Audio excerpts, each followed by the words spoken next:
शलाकया चक्षुरुन्मीलितं येन तस्मै श्रीगुरवे नमः। परम गुरुभ्यो नमः। परम्पराचार्य गुरुभ्यो नमः। सकलकलशविध्वंसकं श्रेयसां परिवर्धकं धर्मसम्बन्धकं भव्यजीवमनप्रतिबोधकारकमिदं शास्त्रं श्री कार्तिकेयानुप्रेक्षानामधेयम्। अस्य मूलग्रन्थकर्तार श्री सर्वज्ञदेवाः, तदुत्तरग्रन्थकर्तार श्री गणधरदेवाः प्रतिगणधरदेवाः, येषां वचोनुसारमासाद्य श्रीमताचार्य प्रवर श्री कार्तिकेय देवैर्विरचितं। मंगलम भगवान वीरो मंगलम गौतमो वने मंगलम कुंदकुंदाद्यो जैन धर्मोस्तु मंगलम सर्वमंगल मांगल्यम सर्वकल्याणकारकम प्रदानम सर्वधर्माणां जैनम जयतु शासनम। कोटिशतं द्वादशैव कोटो लक्षाणि श्रुतिस्त्रिकाणि चैव पंचाशदष्टौ च सहस्रसंख्यमेतत्श्रुतं पंचपदं नमामि। अर्हन्त भास्वयत्तं गणहरदेवे गन्त्यं सम्मं प्रणमामि भक्तजुतो सुदनानमहो वहीं शिरसा इच्छामि बन्ते सुधभक्ति कांसोकोदसालोचे अंगो अंग पैनय पावणे परियम सुत्त पड़माण वोग पो गए चूलिया चेव सुतय थुदम कायम सैनिच कलमंचे में पूजे में वंदा में नमम सा में दुख खो कम खो मोहिलाओ सुवय गमनम समाय मरणम जिनगुण संपत्ति होदमज्जम। अथ पौर्वाणिक स्वाध्याय वेलायाम श्रीमताचार्य भक्ति का योग सर्गम करोमि।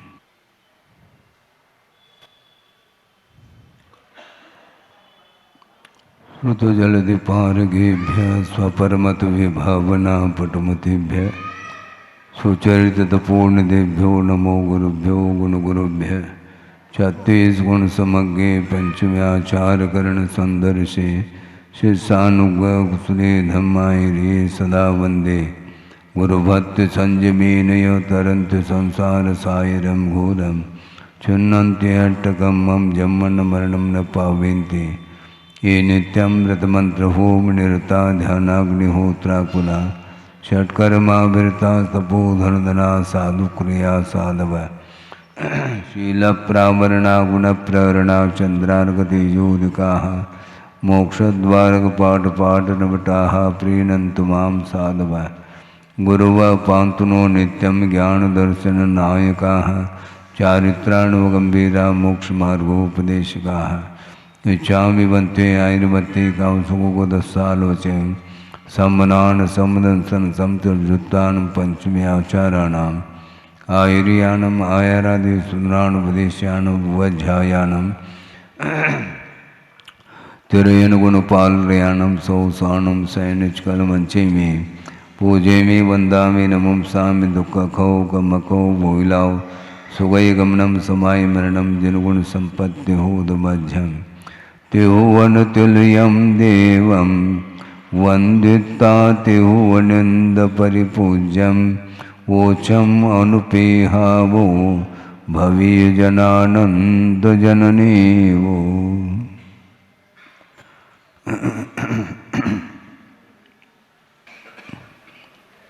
संसार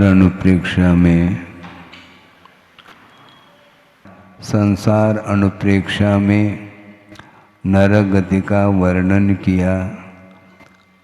अब अगली कौन सी गति आ रही है, तिर्यंच गति, उसका वर्णन 4.5 गाथा के माध्यम से किया जा रहा है। वस्तुतः नरक गति में सागरोपम काल तक रहा और सिवाय दुख के अलावा और कुछ उसको कुछ भी नहीं मिला। इसके बाद भी उसका कर्म अभी भी उसके परिणाम सुधर नहीं रहे हैं।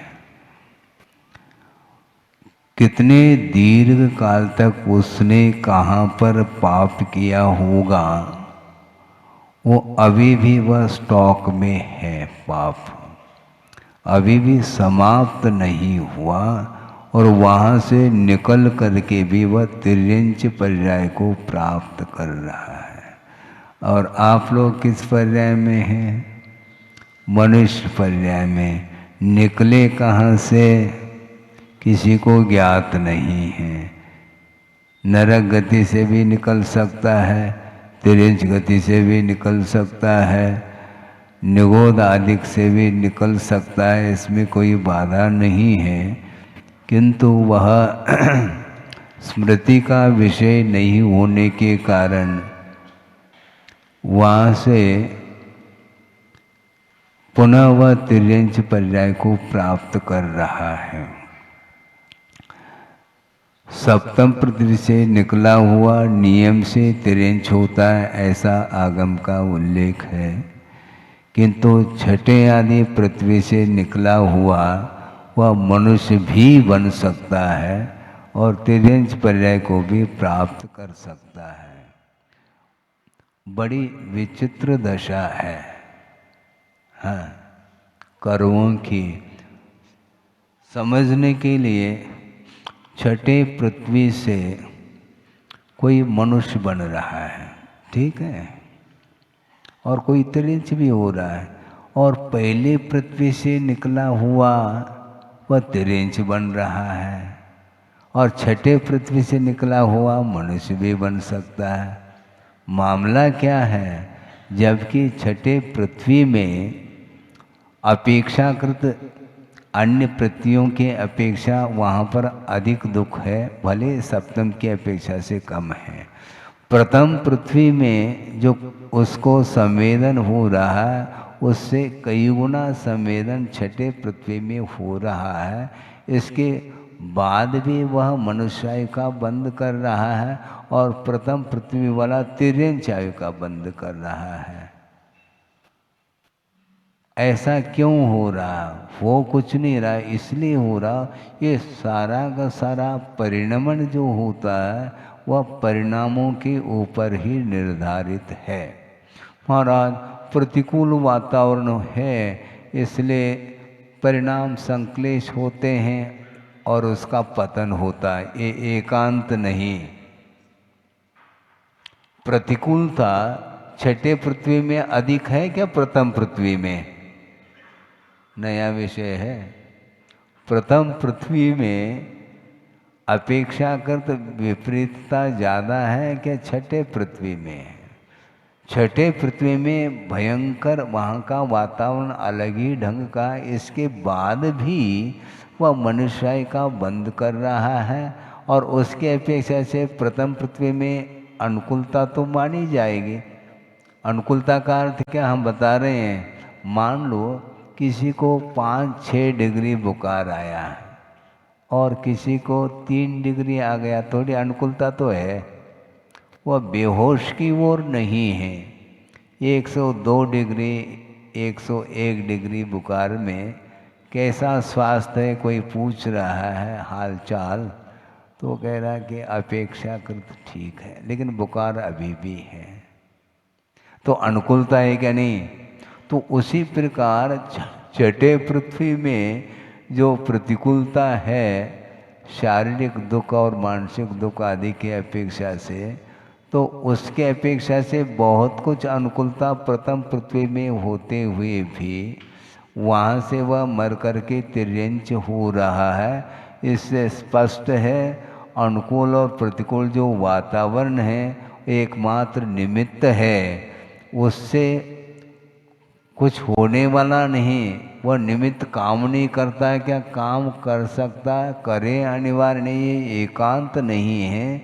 पतन जो होता है अपने परिणामों के द्वारा होता है, ये हमेशा इस सिद्धांत को भूलना नहीं चाहिए। और सोचो छठे पृथ्वी से वह मनुष्य बन सकता है, प्रथमादि पृथ्वी से वह तिर्यंच बन रहा है, तो पाप में परिणाम जो है वह रुकते नहीं हैं।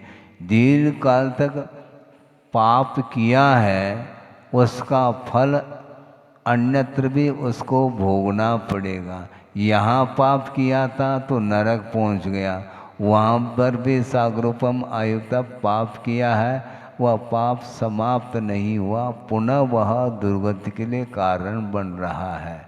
इसलिए वहाँ से निकल करके वो तिर्यंच गति में आ रहा है। इसी बात को लेकर के आगे वर्णन कर रहे हैं। तत्तोडि सरिदूनम जायदि तिर्येषु बहुव्यप्येषु तथा विपावदि दुःखम गभ्येविय छेयनादियम। तत्तोडि सरिदूनम का अर्थ उस नरक गति से निकला है, निकल करके अनेक प्रकार के तिर्यंचों में पैदा हो जाता है और उसमें भी वह दुख को प्राप्त करता है। और तिर्यंच गति में दो प्रकार का जन्म होता है, एक गर्भ जन्म होता है और अपि शब्द से टीकाकार ने समूर्छन जन्म में पैदा हुआ है। और इस प्रकार के गर्भजन्म और समूर्छन जन्म रूप तिर्यंच पर्याय में छेदन आदि रूप व दुख का अनुभव करता अथवा उसको प्राप्त करता है। कारण से बचने के लिए आचार्यों ने कहा है, हम फल से बचना चाहते हैं किंतु उस फल का जो कारण है उससे कोई भी बचना नहीं चाह रहा है। बड़ी विडंबना है। और कारण से न बचो और कार्य से बच सकोगे क्या? दुख का जो फल है वह बिना बंध के वह दुख का विपाक संभव नहीं है। बंद किया है किसने? मन के द्वारा ही बंद हो रहा है। जहाँ पर मन नहीं है वहाँ पर भी कर्म बंद की व्यवस्था चल रही है। अबुद्धिपूर्वक उसकी ज़्यादा हम चर्चा नहीं करना चाहते क्योंकि विशिष्ट संक्लेश परिणाम के लिए मन की बड़ी आवश्यकता है और उस मन के माध्यम से वह दुर्गति का बंद कर लेता है। कषाय दहनोद्दीप्तम विषयैर्व्याकुलीकृतम। कषाय दहनोद्दीप्तम विषयैर्व्याकुलीकृतम संचिनोति मनः कर्म जन्म संबंध सूचकम। कषाय रूपी अग्नि से जिसका मन उद्दीप्त है और विषयों से जिसका मन व्याकुलित है, आकुल व्याकुल है, ऐसा जो मन है वह कर्म का संचय करता है। कौन से कर्म का संचय? जन्म संबंध सूचकम, संसार को सूचित करने वाला, यानी संसार के लिए कारणभूत जो कर्म है उस कर्म का वह संचय करता है। कौन? मन। इसलिए थोड़ा मन को शांत रखो ऐसा कहा जा रहा है। कषाय रूपी अग्नि से यदि वह उद्दीप्त है तो फिर जो है ना विशिष्ट स्थिति और अनुभव को लेकर के वह पाप कर्म का बंध करता है। कषाय को अग्नि की उपमा दी है, लेकिन ये ध्यान रखो मात्र क्रोधाग्नि ही नहीं, कषाय मात्र को उन्होंने आचार्यों ने अग्नि की उपमा दी है। क्रोध को तो आप भयानक मानते हैं और मान को उसको भयानक नहीं मानते। मान की पुष्टि करता है संसारी प्राणी कदम कदम पर। मान का भी लोभ होता है, मान का भी भूखा रहता है, भरपेट भोजन मिलने के उपरांत भी मन की खुराक और चाहिए, मान सम्मान आदि। यह भी एक अग्नि है।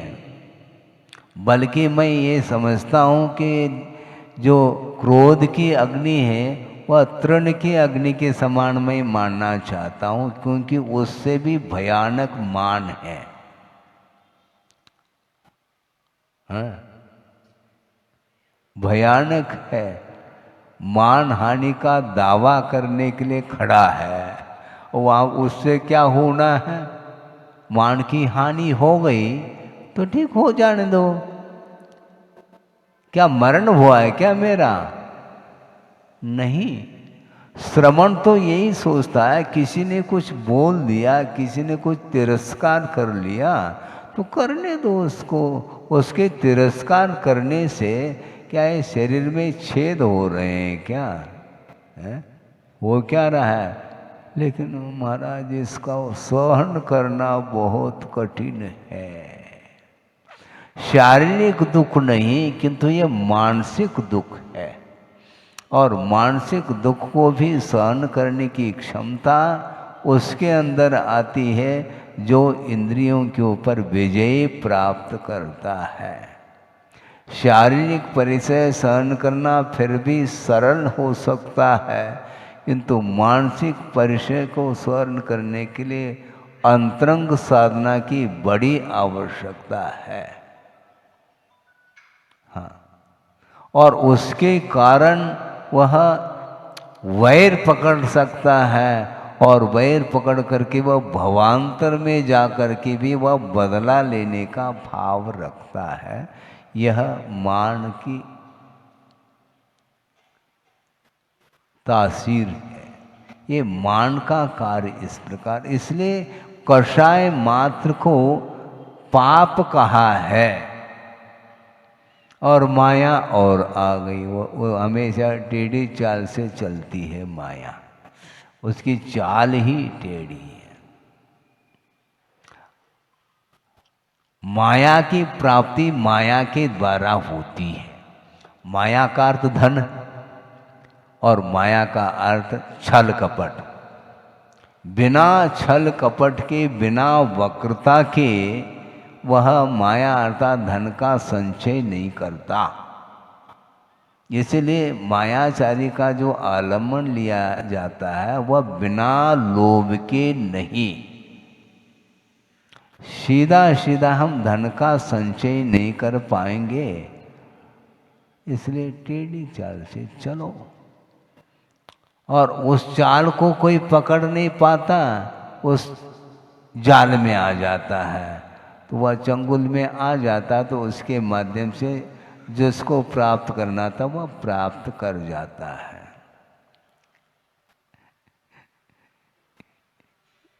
शायद ये कोई उक्ति होगी कि जो सीधे पेड़ होते हैं,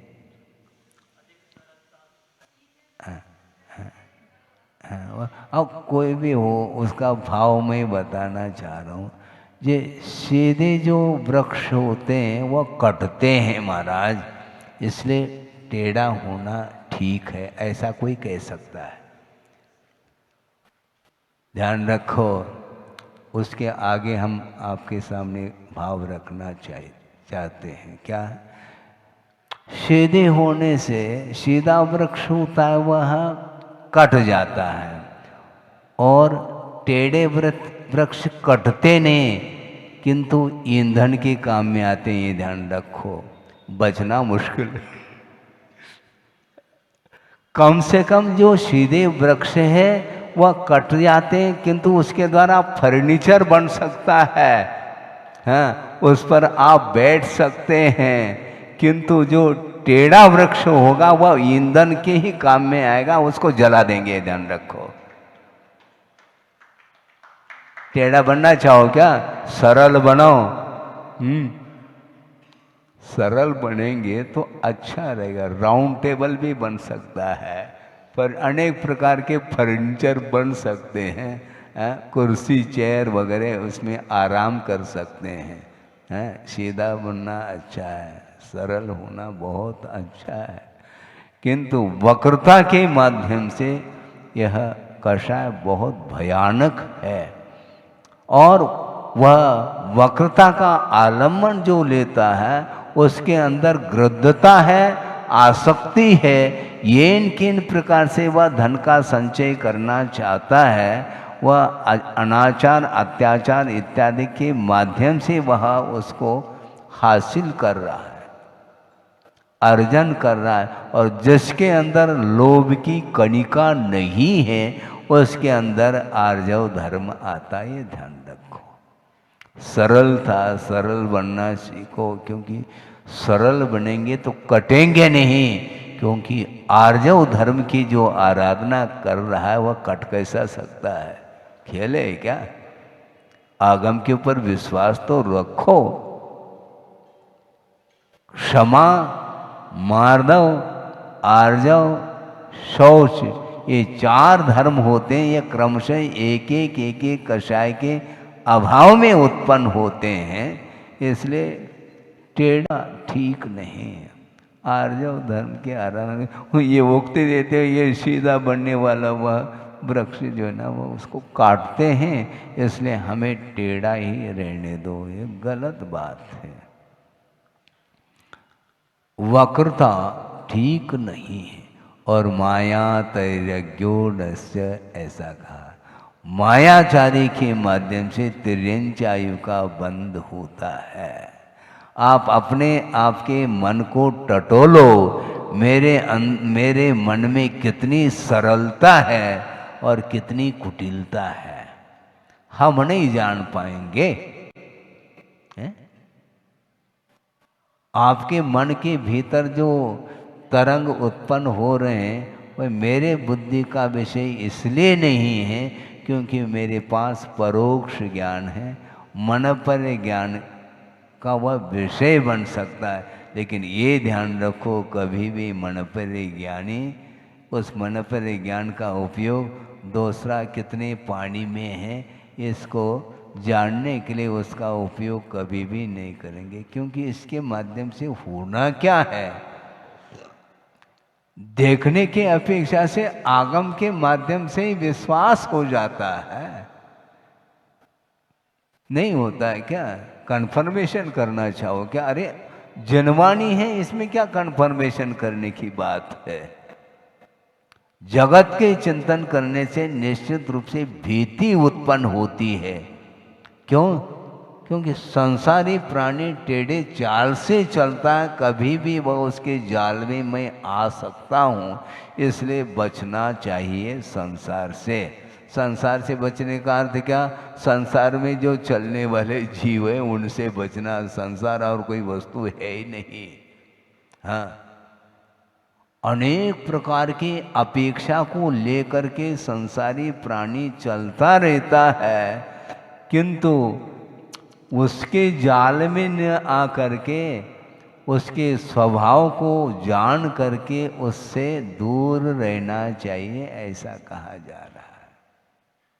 हाँ, फिर महाराज उसका कल्याण आप नहीं कर पाओगे क्या? है? जो टेढ़ा चल रहा है उसका कल्याण करने की भावना तो मेरे अंदर है, किंतु भावना मात्र भावना है। मेरी भावना से कुछ नहीं होगा, तेरी भावना से होगा। तेरे अंदर बिल्कुल जो है ना वह भाव ही नहीं है। आत्म कल्याण करने की भावना तुम्हारे अंदर यदि नहीं है तो मेरी भावना से क्या होगा? फिर भी मैं भावना भाता रहता हूँ। भाने के लिए आगम की आज्ञा है कि अपाय विषय धर्म ध्यान के माध्यम से दूसरे के कल्याण करने का पुरुषार्थ वह करता है, किंतु अपने सीमा तक वह पुरुषार्थ कर सकता है। उसके अंदर यदि भावना नहीं है तो आचार्य कहते हैं अपना कर्तव्य करो, आगे बढ़ो। हमें किसी को कुछ कहना नहीं, कहना है तो उपदेश के रूप में कहो।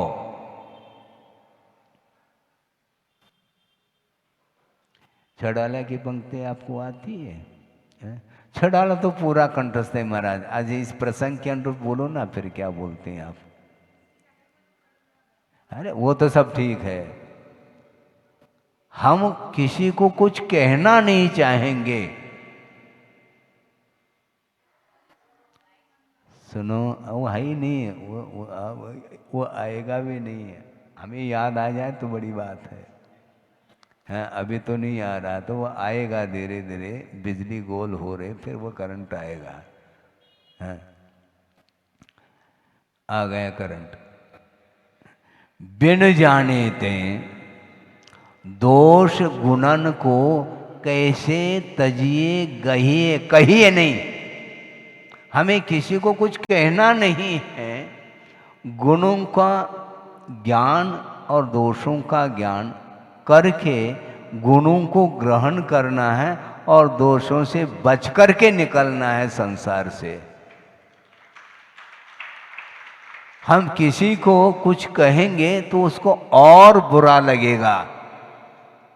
उसको बुरा नहीं लगता, बुरा लगता है। इसलिए किसी को कुछ कहना नहीं। आगमकार यही कह रहे हैं और गुरुदेव यही कह रहे हैं, हमेशा अलर्ट रहो, क्योंकि संसार में चल रहे हो। संसार में अनेक प्रकार के भाव को लिए हुए जीव चलते हैं, उसमें किसी को कुछ कहना नहीं। फिर क्या करना? जानना, ज्ञाता दृष्टा बने रहो, जानो और आगे बढ़ो। चोर को चोर मत कहो, ये कहा। तो महाराज वो चोरी करना कैसे छोड़ेगा? भारी समस्या खड़ी हो गई। तुम चोरी करना छोड़ दो तो तुम्हारे प्रभाव से वह चोरी करना छोड़ सकता है, कहने मात्र से नहीं छोड़ेगा वो, ये ध्यान रखो। कहने का धर्म रहा नहीं, क्योंकि अवसर्पिणी है और उसमें भी हुंडा अवसर्पिणी है और पंचम काल कलिकाल चल रहा है। कर्तव्य करो, आगे बढ़ो। कोई सुनना चाहे तो उसको सुनाया जा सकता है, किंतु सामने वाला सुनाना चाहता है, उससे बचो। हमें सुनना नहीं, क्योंकि गुरुदेव ने बहुत सुनाया मुझे, हमें पर्याप्त है। हाँ। हमें कोई आवश्यकता नहीं। जब आवश्यकता हो जाए तो आपकी बात भी सुनी जा सकती है। बहुत कठिन है ये। इसलिए दोष और गुण का परिज्ञान करके किसी को कुछ कहे बिना आगे बढ़ना। गुण है तो गुण शुभ प्रमोदम, गुण नहीं दोष है तो रास्ता अपना लो। दूरतः, पास में नहीं जाना, क्योंकि वह करंट है, उससे बचना है। पास चले जाएंगे वह करंट पकड़ लेगी, दूर से। हाँ, उसको कुछ कहना नहीं। इसलिए कैसे तजिए गहिए, कहिए नहीं।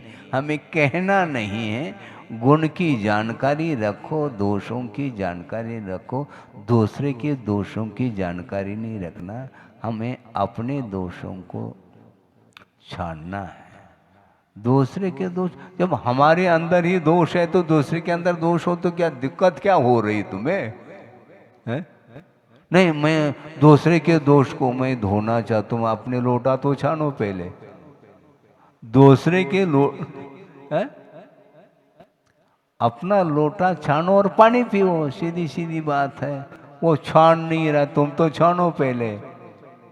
वो छानना चाहे तो उसके सामने तुम छान करके पी लो, प्रभाव पड़ जाए तो अच्छी बात है। इसके बाद में यदि मान लो प्रभाव नहीं पड़ता तो वो ओम शांति, हम कहाँ तक छानते रहेंगे? पूरे जगत को छानते रहेंगे क्या? नहीं, ऐसा हो नहीं सकता। जिसके अंदर यदि उपादान है, योग्यता है, रुचि है, तो उसके लिए कुछ दिया जा सकता है, उसके अलावा कुछ नहीं किया जा सकता। इसीलिए वक्रता से बचना चाहिए। क्रोध को हम कषाय मानते हैं, मान माया लोभ को हम कषाय के रूप में देख ही नहीं पा रहे हैं। मान की पुष्टि क्यों करते हो? उससे क्या मिल रहा है? पेट भर रहा है क्या? है? भूख लगी है तो ठीक है, थाली मत परसो भैया, उसकी प्रशंसा करते रहो दिन रात, पेट भर जाएगा उसका। वो परेशान हो जाएगा, ये क्या हो गया, हमारी प्रशंसा तो की जा रही है किंतु भूख मिट नहीं रहा है। तो तुमने तो कहा था प्रशंसा करो, हम कर रहे हैं। तब समझ में आएगा उसको। ठीक नहीं, वस्तुतः ये दुर्गति का जो बंध होता है वह सम्यक दृष्टि नहीं कर सकता, ये ध्यान रखो। जिस प्रकार नरकायु का बंध मात्र प्रथम गुणस्थान में ही होगा, यदि होगा तो उसी प्रकार तिर्यंचायु का जो बंध होता है, तिर्यंच गति का जो बंध होता है, उसके लिए मात्र दो ही गुणस्थान हैं, एक प्रथम गुणस्थान और द्वितीय गुणस्थान। सम्यक दृष्टि कभी भी तिर्यंच आयु का, तिर्यंच गति का बंद कर नहीं सकता, ये सिद्धांत है। और तिर्यंच आयु या तिर्यंच गति का बंद करता है तो वह मायाचारी के कारण करता है, और जो मायाचारी कर रहा है उसके लिए हमें कुछ नहीं कहना, क्योंकि आगम तो कह रहा है। आगम के माध्यम से हमें ज्ञात करना, हमें किसी को कुछ कहना नहीं। महाराज हमारा क्या होगा, तो आगम के अनुरूप होगा। हाँ, हम तो इस ढंग से कहना चाहते हैं, आप आगम के अनुरूप चल रहे हो। कैसे महाराज? क्योंकि आगम में सभी बातें लिखी है ना, उसी के अनुरूप तो आप कर रहे हो। मायाचारी के कारण तिर्यंच आयु का बंद करता है, ये आगम कह रहा, तो आगम के अनुरूप ही आप कर रहे हैं। हाँ बिल्कुल, आगम से बाहर कहाँ हैं आप? क्योंकि आगम में जो लिखा है वही आप करते चले जा रहे हैं।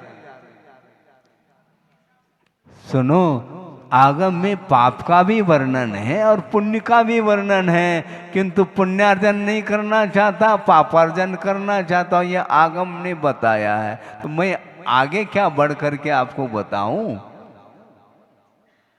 इतना ज्ञान हो जाना चाहिए। आप शिविर लगाते हो, इतना ज्ञान तो रखो। छड़ाना भी यदि मान लो आपको पढ़ना न पड़े तो फिर समयसार और ये सब संभव ही नहीं है। तो हमें करना क्या है? कुछ नहीं करना। पापमय परिणामों से जो अपने आप को ऊपर उठाने का प्रयास कर रहा है, उसके माध्यम से ही वह संसार को पार कर सकता है। भव समुद्र से पार अपने आप को ले जाना चाहो तो निश्चित रूप से पाप का साथ नहीं दो। महाराज फिर तो हम दुकान तो खोल रखा है, इसमें पाप तो हो रहा है? पाप हो रहा है, पाप करो नहीं। सम्यक दृष्टि पाप करता नहीं। आजीविका की दृष्टि से उसके द्वारा पाप हो सकता है, करना नहीं पाप, किंतु आवश्यक है धन का, तो जितना आवश्यक है उतना आप उसका अर्जन करके उसमें जो कुछ भी पाप हुआ है उसको धोने के लिए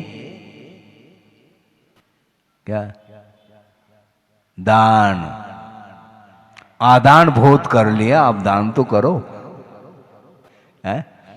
आदान का अर्थ ग्रहण है। बंडल के बंडल आ रहे हैं तो एक आध बंडल तो चढ़ाओ प्रभु के चरणों में है। एक तो कम से कम चढ़ाओ, 4 ले लो कोई बाधा नहीं, एक तो चढ़ाओ। उसके माध्यम से ही पाप धुलने वाला है। आपको आवश्यक है इसलिए कोई बाधा नहीं, लेकिन उसके माध्यम से जो पाप का अर्जन हुआ है उसको धोने के लिए ये धर्म का सहारा लिया जाता और लेना चाहिए। और इस प्रकार के आयतनों के निर्माण करके, आयतन का अर्थ क्या होता है?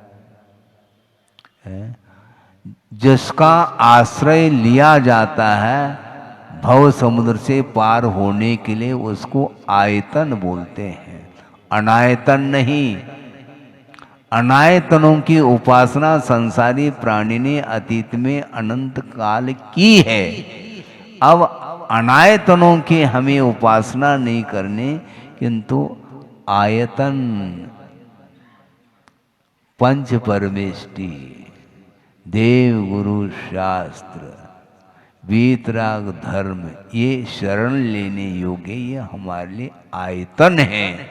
और इन आयतनों का निर्माण करना चाहो, बड़े बड़े विशाल जनालय और जनबिंब को स्थापित करने की भावना आपके अंदर आ गई, तो निश्चित रूप से प्रमोद भाव हमारा उमड़ेगा।